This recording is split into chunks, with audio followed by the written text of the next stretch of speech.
Gold hub తాకట్టులో ఉన్న బంగారాన్ని విడిపించి కొనబడును. అదే రోజు ఆన్లైన్ ధరకు కొని డబ్బులు ఇవ్వబడును. Welcome back viewers, welcome back to RTC cross roads. ఈరోజు పిక్చర్ ఫ్యామిలీ స్టార్.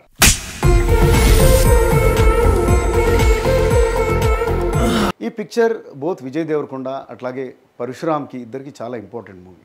2018లో వీళ్ళ బ్లాక్ బస్టర్ మూవీ గీతా గోవిందం. మైలు ఆంటీలు ఫిగర్లు అని తిరిగావంటే యాసిడ్ పోసేస్తా. హే భగవాన్, ఏదైతే 100 crores కలెక్ట్ చేసిందో 2018లో వచ్చింది. అప్పటి నుంచి ఇప్పటిదాకా ఫర్ 6 years ఈ ఇద్దరు కూడా ఒక ప్రాపర్ హిట్స్ అంటూ లేవు. గీతా గోవిందం కాంబినేషన్ ఏదైతే ఉందో విజయ్ దేవరకొండ, పరశురామ్ అట్లాగే గోపి సుందర్ మ్యూజిక్, అదే ఇక్కడ కూడా రిపీట్ అయింది. సో ఎక్స్పెక్టేషన్స్ చాలా ఎక్కువ ఉన్నాయి ఈ సక్సెస్ఫుల్ కాంబినేషన్ రిపీట్ అవుతుందా అని. And moreover Dil Raju production కాబట్టి ఇంకా హైప్ ఇంకా పెరిగింది. అయితే ఈ సక్సెస్ఫుల్ కాంబినేషన్ రిపీట్ కాలేదని చెప్పాలి. స్ట్రేట్గా పాయింట్కి వస్తే ఇది ఒక డిసప్పాయింట్మెంట్ బోత్ ప్రేక్షకులకి అట్లాగే హీరో అండ్ హిస్ ఫ్యాన్స్కి కూడా. ఇక స్టోరీ విషయానికి వస్తే ఇది చాలా రెగ్యులర్ ఫిల్మ్, అంటే అవుట్డేటెడ్ కూడా అనొచ్చు మనం. ఒక ఫ్యామిలీ కోసం, వాళ్ళ బ్రదర్స్ కోసం, వాళ్ళ వదినలు, వాళ్ళ పిల్లల కోసం చిన్న తమ్ముడు ఎలా కష్టపడతాడో, వాళ్ళ కుటుంబ భారాన్నంతా ఎలా మోస్తాడో రకరకాల సీన్స్ తోటి ఎస్టాబ్లిష్ చేస్తారు. సినిమా అంతా ఆల్మోస్ట్ ఇంటర్వెల్ దాకా ఈ సీన్స్ తోటే చాలా స్లోగా సాగతీకతగా నడుస్తూ ఉంటుంది. మధ్యలో హీరోయిన్ ఎంట్రీ ఉంటుంది. హీరోయిన్ వాళ్ళ పెంట్ హౌస్లో, వాళ్ళ ఇంట్లో ఉండే పెంట్ హౌస్లో చేరుతుంటాను. మై గాడ్, నేనైతే ఫుల్గా పడిపోయానండి మీకు. సో ఎలా వీళ్ళతోటి కనెక్ట్ అవుతుంది అనేది ఈ డిఫరెంట్ సీన్స్ తోటి, పెద్ద డ్రాగ్ సీన్స్ తోటి ఇంటర్వెల్ దాకా నడుస్తుంది. ఇంటర్వెల్ దగ్గర ఒక ట్విస్ట్ వస్తుంది, మంచి ట్విస్ట్ వస్తుంది. అయితే మనకు ఇక్కడ నుంచైనా సినిమా బాగుంటుందేమో అనే ఒక ఎక్స్పెక్టేషన్ అయితే కలగజేస్తుంది అది. అయితే ఇంటర్వెల్ తర్వాత కూడా ఈ డ్రాగ్ ఇలానే నడుస్తూ ఉంటుంది.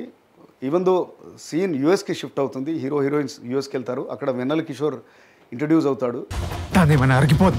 వెన్నెల కిషోర్ వచ్చాక కూడా ఆయనతోటి ఏదైతే మనం కామిక్ రిలీఫ్ ఎక్స్పెక్ట్ చేస్తామో అది లేదు ఇక్కడ. అలా నడుస్తూనే అది క్లైమాక్స్ కూడా చాలా పెట్టుడు క్లైమాక్స్లా ఉంది, చాలా ఆర్టిఫిషియల్గా ఉంటుంది.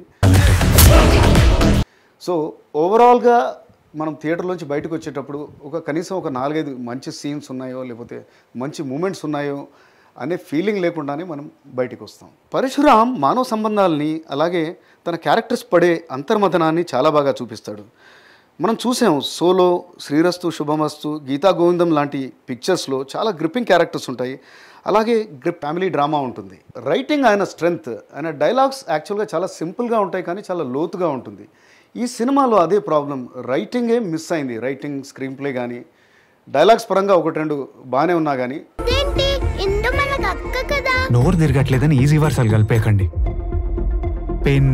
ఓవరాల్గా కథ వీక్ అయ్యేసరికి పిక్చర్ని అది నిలబెట్టలేకపోయింది. విజయ్ దేవరకొండ మెయిన్గా ఒక నిజాయితీ వల్ల వచ్చే పొగర్ని బాగా పోర్ట్రే చేస్తాడు. ఆయన మిలీనియల్స్ తోటి చాలా బాగా కనెక్ట్ అవుతాడు. అందుకే మనం చూసాం ఇదివరకు, అంటే క్యారెక్టర్స్ బాగుంటే అర్జున్ రెడ్డి,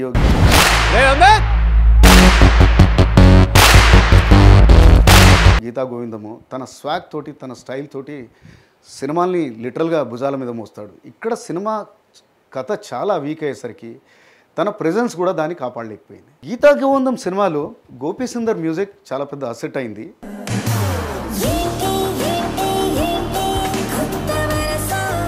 చాలా లిల్టింగ్ సాంగ్స్ ఉండేవి అందులో.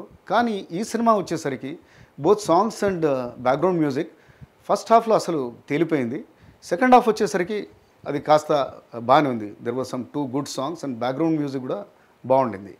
సో ఓవరాల్గా ఈ పిక్చర్ ఒక డిసప్పాయింట్మెంటే అనొచ్చు మనం. Thanks for viewing this. Thank you viewers.